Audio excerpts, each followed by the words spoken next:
1990 के Republic day पर देश ने मिसाइल प्रोग्राम की कामयाबी का जश्न मनाया। मुझे पद्म विभूषण से नवाजा गया और डॉक्टर अरुणाचलम को भी।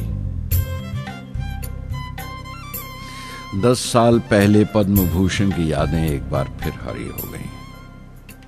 रहन सहन मेरा अब भी वैसा ही था जैसा तब था। 10 बाय 12 का एक कमरा किताबों से भरा हुआ और कुछ जरूरत का फर्नीचर जो किराए पर लिया था। फर्क इतना ही था कि तब यह कमरा त्रिवेंद्रम में था, अब हैदराबाद में। वेटर मेरा नाश्ता लेकर आया, इडली और छाछ, और आंखों में एक खामोश मुस्कुराहट मुबारकबाद की। मैं अपने हमवतनों की इस नवाजिश से छलक गया।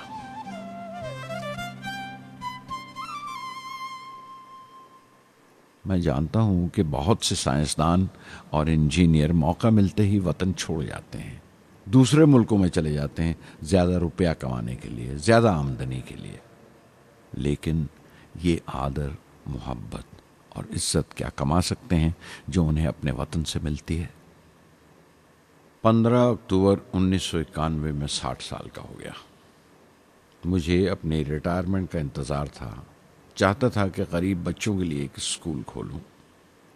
ये वो दिन थे जब मैंने सोचा कि अपनी ज़िंदगी के तजुर्बे, मुशाहिदे और वो तमाम बातें कलमबंद करूं जो दूसरों के काम आ सकें। एक तरह से अपनी स्वाने उम्री लिखूं, अपनी जीवनी। मेरे ख्याल में मेरे वतन के नौजवानों को एक साफ नजरिए और दिशा की ज़रूरत है। तभी ये इरादा किया कि मैं उन तमाम लोगों का जिक्र करूं जिनकी बदौलत मैं ये बन सका जो मैं हूं। मकसद ये नहीं था कि मैं कुछ बड़े बड़े लोगों के नाम लूं, बल्कि ये कि कोई शख्स कितना भी छोटा क्यों ना हो, उसे हौसला नहीं छोड़ना चाहिए। मसले, मुश्किलें जिंदगी का हिस्सा हैं और तकलीफें कामयाबी की सच्चाइयां हैं। जैसा कहा है किसी ने, खुदा ने यह वादा नहीं किया कि आसमान हमेशा नीला ही रहेगा, जिंदगी भर फूलों से भरी राहें मिलेंगी। खुदा ने यह वादा नहीं किया कि सूरज है तो बादल नहीं होंगे, खुशी है तो गम नहीं, सुकून है तो दर्द नहीं होगा।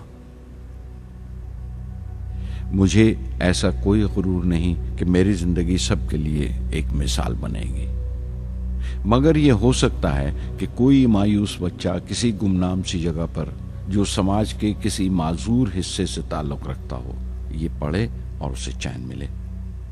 ये पढ़े और उसकी उम्मीद रोशन हो जाए।